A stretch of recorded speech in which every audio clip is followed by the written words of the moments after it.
முதல்ல ஏதாச்சும் ஒரு பிரச்சனைனா முக்காவாசி காரணம் பார்வதி தான் இருக்கும். இப்ப இந்த 2-3 நாளாவே சாண்ட்ரா பண்றத பார்த்தாலே இரிட்டேட்டிங்கா இருக்குது. ஆத்தல அடிக்கணும் போல இருக்கியா?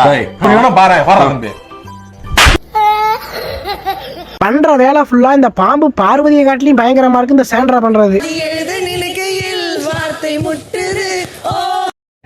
அவனை சொல்லி நிறுத்துங்களேன்டா. எதுக்குடா வரீங்க எங்கலாம்? சச்ச பாய்ஸ்னஸ் ரேடியோக்கா கனி. இந்த பார்வதி, திவ்யா, சாண்ட்ரா அவங்க 3 பேரும் சேர்ந்துக்கிட்டு கனிய வச்சுக்கிட்டு இந்த வீட்டுல ஏதாச்சும் ஒரு பிரச்சனை பண்ணலான்னு பார்த்தாங்க. ஆனா அது எதுவுமே நடக்கவே இல்ல.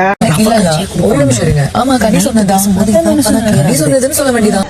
எனக்கே விபத்து அடிக்கலாம் பார்த்தல நீ.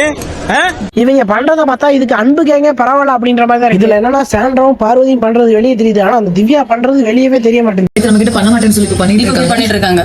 அதுக்கப்புறம் நம்ம கனிக்காவும் நம்ம பண்ண விடக்கூடாது. அம்மா என்னம்மா நடிக்கிறம்மா நீ. இந்த மாதிரி எல்லாம் சாண்ட்ரா பண்ணிட்டு பிக் பாஸ குறை சொல்றாங்க. இதெல்லாம் பார்த்துட்டு சேதுவனா ஏன் இதை பத்தி கேட்க மாட்டாரு அப்படிங்கறது தெரியல. அதெல்லாம் அட்ரஸ் பண்ணலைன்னா பிக் பாஸ் நீங்க திறந்து வச்சிருக்கீங்கல்ல கண்ணை, அதை அடுத்த சீசன்ல மூடி வச்சுக்கோங்க. அதெல்லாம் சொல்லக்கூடாது. அதெல்லாம் சொல்லக்கூடாது. ஏன் சொல்றடி? அதெல்லாம் நீ சொல்ல. எப்படி சிக்கிரிக்கம் பாத்தியாப்பா.